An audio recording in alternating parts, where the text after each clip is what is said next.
प्रिय मित्रों, जय श्रीमन नारायण। आप सभी लोगों ने 17वें अध्याय में श्रवण किया कि सुदेव शर्मा का पुत्र का निधन हो गया, जिसकी वजह से वह दोनों बड़े दुखी हो गए और पुत्र को लेकर के 1 महीने तक उन्होंने ना जल पिया ना कुछ खाया। उसी समय दैव संयोगवश पुरुषोत्तम मास भी चल रहा था।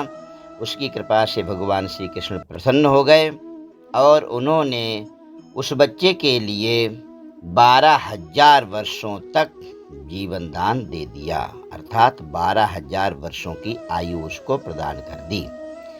प्रिय मित्रों, अब आप 18वें अध्याय का संपूर्ण कथा श्रवण करें। नारद जी बोले कि हे तपोनिदेव, उसके बाद में साक्षात भगवान वाल्मीकि मुनि ने राजा दृढ़धन्वा को क्या कहा, सो आप कहिए। भगवान नारायण बोले, वो राजर्षि दृढ़धन्वा अपने पूर्व जन्म का वृत्तांत सुन करके आश्चर्य करता हुआ मुनि श्रेष्ठ वाल्मीकि मुनि से पूछता है।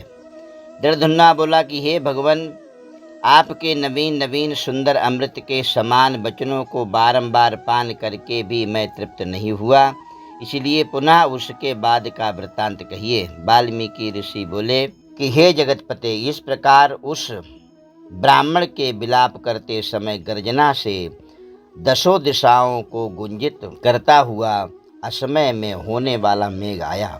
पर्वतों को कपाने के समान तीक्ष्ण स्पर्शों वाला वायु बहने लगा और बिजली अत्यंत चमकती हुई अपनी आवाज से 10 दिशाओं को पूर्ण करती हुई इस तरह 1 मास तक वृष्टि हुई, जिस जल से पृथ्वी भर गई। और परंतु पुत्र शोक रूप अग्नि के ताप से संतप्त वह ब्राह्मण कुछ भी नहीं जान सका, ना तो जलपान किया और ना भोजन ही किया। केवल हे पुत्र इस प्रकार कह करके विलाप करते हुए ब्राह्मण का उस समय जो मास व्यतीत हुआ वह भगवान श्री कृष्णचंद्र का प्रिय पुरुषोत्तम मास था। सो ना जानते हुए उस ब्राह्मण को पुरुषोत्तम मास का सेवन हो गया और उस पुरुषोत्तम मास के सेवन से अत्यंत प्रसन्न नूतन मेघ के समान श्याम वर्ण वनमाला से भूषित हरि भगवान स्वयं प्रकट हो गए। जगत के नाथ हरि भगवान के प्रकट होने पर मेघ समूह गायब हो गए। बाद में उस ब्राह्मण ने पुरुषोत्तम श्री कृष्णचंद्र जी को देखा। दर्शन होने के साथ ही गोद में लिए हुए पुत्र के शरीर को जमीन पर रख करके स्त्री सहित ब्राह्मण श्री कृष्ण भगवान को दंडवत नमस्कार करता हुआ हाथ जोड़ करके श्री कृष्ण भगवान के सामने खड़ा हो करके श्री कृष्ण भगवान ही हमारे रक्षक हों, ऐसा विचार करता हुआ भगवान भी पुरुषोत्तम की सेवा से प्रसन्न हो अमृत की वृष्टि करने वाली अत्यंत मधुर वाणी से बोले।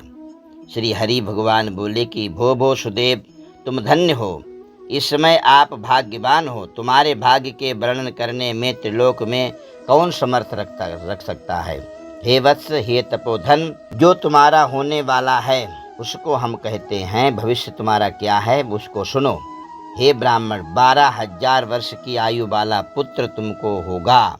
इसके बाद में तुमको पुत्र से होने वाले सुख में संदेह नहीं है। हे द्विजोत्तम, प्रसन्न मन से मैंने यह पुत्र तुमको दिया है।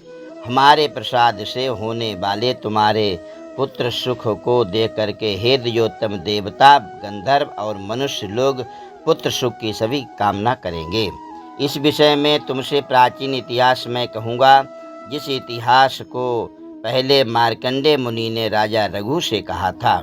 प्रथम कोई श्रेष्ठ मन वाले धनुर नामक मुनीश्वर लोगों को पुत्र रूप मानसिक चिंता से जले हुए देख करके दुखित हुए और अमर पुत्र की इच्छा करके दारुण तप करने लगे।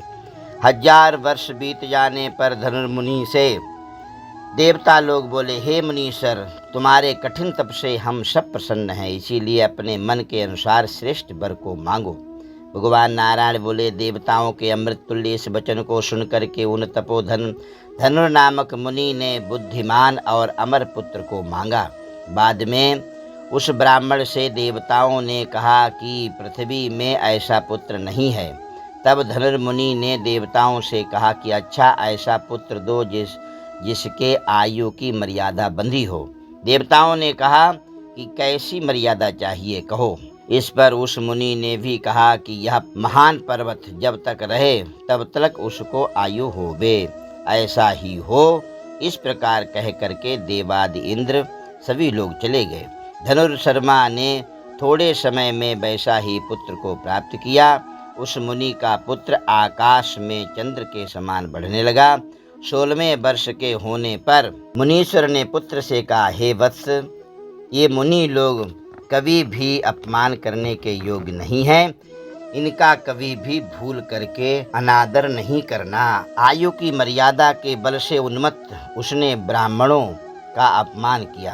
किसी समय परम क्रोधी महिष नामक मुनि ने विधि से शुभ फल देने वाले शालिग्राम शिला का पूजन किया।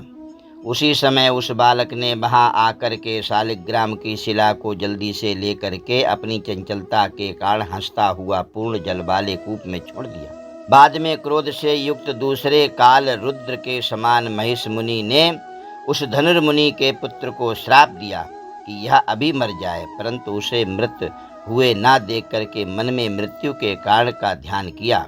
देवताओं ने इस धनुर के पुत्र को निमित्त आयु वाला बनाया है। इस तरह चिंता करते हुए महिष मुनि ने लंबी सांस ली, जिससे कई कोटि महिष पैदा हो गए, भैंसे पैदा हो गए और उन महिषों ने पर्वत के टुकड़े टुकड़े कर दिए। उसी समय मुनि का अत्यंत दुर्मद बच्चा मर गया। धनुर्शर्मा ने अत्यंत दुख से बार बार विलाप किया। बाद में अनेक प्रकार प्रलाप कर पुत्र के शरीर को लेकर के पुत्र के दुख से अत्यंत पीड़ित होकर के चिता की अग्नि में प्रवेश किया। इस प्रकार हठ से पुत्र प्राप्त करने वाले कहीं भी सुख को नहीं पाते हैं। हे तपोधन, गरुण जी ने यह जो पुत्र दिया है, इसे संसार में तुम प्रशंसनीय पुत्रवान होगे। हे अनग, मैंने प्रसन्न होकर के पुरुषोत्तम के महात्म से इस पुत्र को चिरस्थायी बना दिया है। यह तुमको सुख देने वाला हो। पुत्र के साथ सर्वदा गृहस्थाश्रम के सुख को भोगने के बाद तुम ब्रह्म लोकों के लिए जाओगे, वहाँ उत्तम सुख को प्राप्त करोगे। देवताओं के वर्ष से 1000 वर्ष पर्यंत भोग करके पृथ्वी पर आओगे।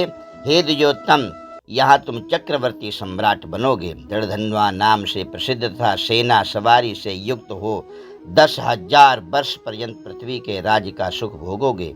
इंद्र के पद से अधिक अखंड बल और ऐश्वर्य होवेगा आपका। उस समय यह गौतमी स्त्री पटरानी होवेगी, नित्य पति सेवा में तत्पर और गुण सुंदरी नाम वाली होगी।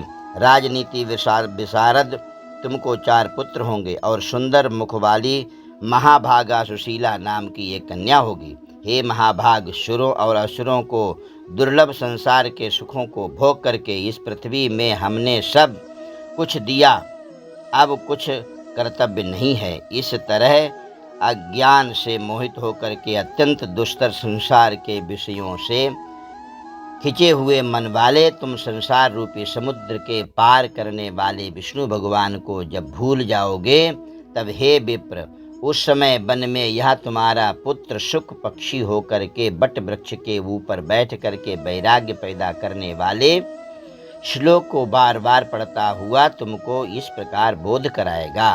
शुक पक्षी के वचन को सुनकर के दुखित मन होकर के घर आओगे।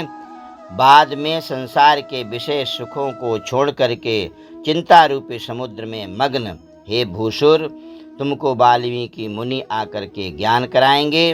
उनके वचन से निसंदेह होकर के शरीर को छोड़ करके हरि भगवान के पद को प्राप्त करोगे। दोनों स्त्री पुरुष तुम जाओगे, जो कि पद आवागमन से रहित है। यदि गत्वा न निवर्तन्ते तद्धाम परमम मम। भगवान कहते हैं, जहाँ से जाने के बाद जीव कभी दोबारा वापस नहीं आता है, ऐसा मेरा वो बैकुंठ परम धाम है। इस प्रकार महाविष्णु के कहने पर वो ब्राह्मण बालक उठ खड़ा हुआ। वे दोनों स्त्री पुरुष ब्राह्मण पुत्र को उठा हुआ देख कर अत्यंत आनंदित हुए और सब देवता लोग भी संतुष्ट होकर के पुष्पों की वर्षा करने लगे। सुखदेव ने भी श्री हरि और माता पिता को प्रणाम किया। उस ब्राह्मण को पुत्र के साथ देख करके गरुड़ जी भी अत्यंत प्रसन्न हुए।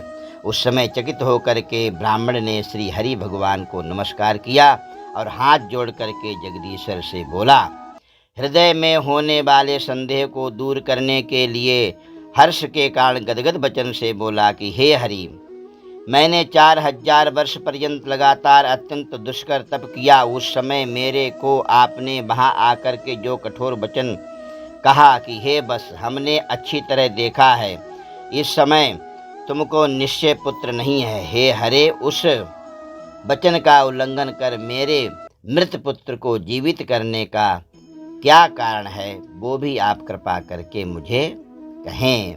यह कथा आप सभी लोगों ने 18वें अध्याय की श्रवण की। कल आप सभी लोग 19वें अध्याय की कथा के लिए श्रवण करेंगे। प्रिय मित्रों, आप सभी लोग कथा के लिए पूर्ण रूप से श्रवण करें और चैनल के लिए सब्सक्राइब करें, वीडियो के लिए लाइक करें और कमेंट बॉक्स में जय श्रीमन नारायण लिख करके अवश्य भेजें। जय नारायण।